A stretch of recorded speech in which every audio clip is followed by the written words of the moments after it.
there's a big influence in PHI that is from the Eastern mystical traditions. So this whole aspect of presence. And for me, the Mexican tradition is very much about the healing aspect, the transformation, the work we do on ourselves to somehow move through life.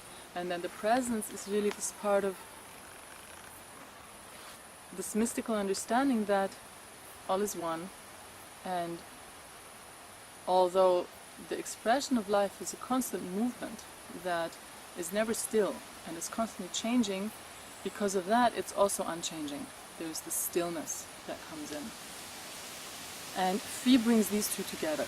This is like one of the ways to understand PHI. Bringing together this deep, deep understanding that there's nothing to change, nothing to heal, nothing to improve,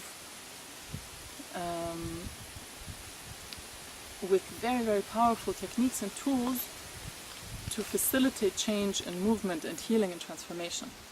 And this in the beginning was something that was so hard for me to bridge, because I went so deeply into the mystical traditions. I went so deeply into that understanding that there's nothing to change at any point. And then I went and became trained in this Mexican tradition, which was so much about change and healing and transformation. And what I realized, what is the presence, the essence of presence healing for me is seeing that change is the natural movement of life. And the way we create disease is by trying to prevent change. So presence healing means creating a space where we facilitate for movement again to happen. Like we facilitate a space where movement can happen again in a natural way. We can release concepts, we can release the things in our system that stop change, that try to stop the natural movement of life. So this is how I found a bridge in these two traditions that I felt kind of were like my mother and my father in this path. And I feel it's one of the things that makes PHI so unique and also so valuable, that it really honors both. It honors our possibility to grow and to transform, and it honors the truth of the fact that there's nothing to heal and change in us in any way.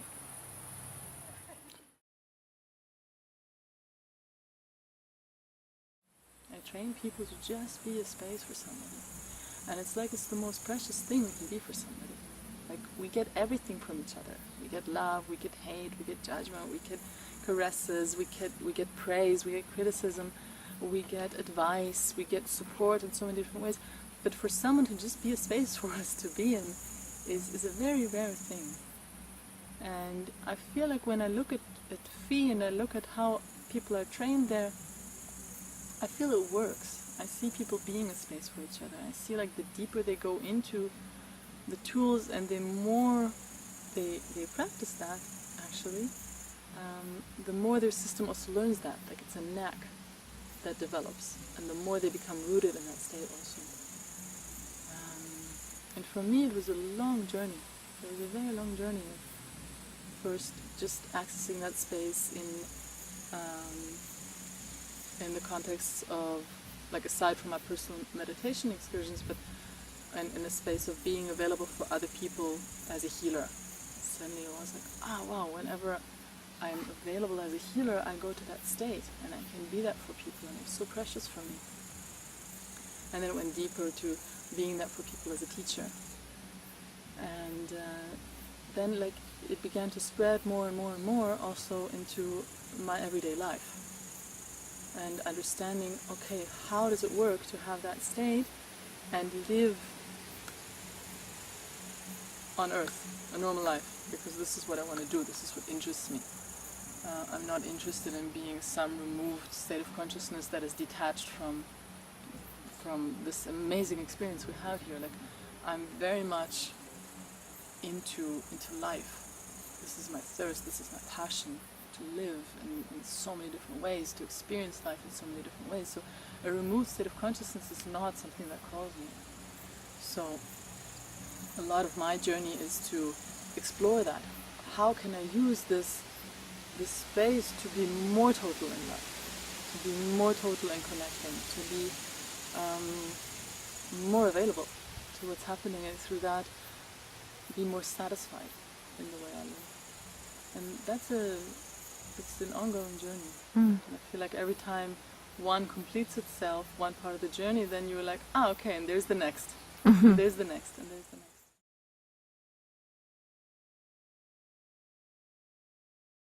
Who actually has information about you is life. Yeah? And sometimes I will say things to you that I consciously don't understand, but I just trust them so much. And then later only will I find out sometimes, like, okay, this is why, what, when, where. Or sometimes I never find out consciously, and it's fine. And it just, I feel feels a lot about that, about learning to trust what moves through you. Learning to trust what reveals itself, and also becoming more and more attuned to that place inside of us where things reveal themselves authentically, which is very different than our mind providing answers, our mind telling us stories, our mind fabricating things. So I feel a lot of time also is dedicated, or a lot of space is about differentiating these things. Like, what is our mind telling us? What is our intuition? What is psychic insight? What is the state where we are connected and we perceive things, and where is it us putting something on a situation, and how are they different? And how does it affect our way of relating to ourselves, to life, and to each other? How would a person know if they need to come when they... do you want to answer it yourself? Wow. For me, it keeps coming back to the call. Like, it's really a call, that someone feels called to come. And the call needs to be strong enough to carry the person through all the doubts, through all the obstacles, through all the difficulties. And it's really, in my experience, whatever obstacles are there and whatever challenges, they are a manifestation of our inner challenges and obstacles. And the less obstacles someone has inside, the easier it is for them to come, also on a physical tone situation. And that has nothing to do with what their starting situation is, or financially or practically. Like, I've taught every single PHI, or been in every single PHI, as a mother of 2 young children. So I know about the challenges of making it happen, and yet if it's clear that this is what needs to happen, it happens. So also when people ask me, should I come to PHI, do you think I'm ready, and all of this, I have nothing to say. I always give it back to the person, because I really authentically feel the one place where life can tell that to a person is inside the person, very much inside the person. Yeah, this is what I have to say. What I feel it's pretty similar to what participants also had to say about it, or mentors had to say about it, that it's an inner call.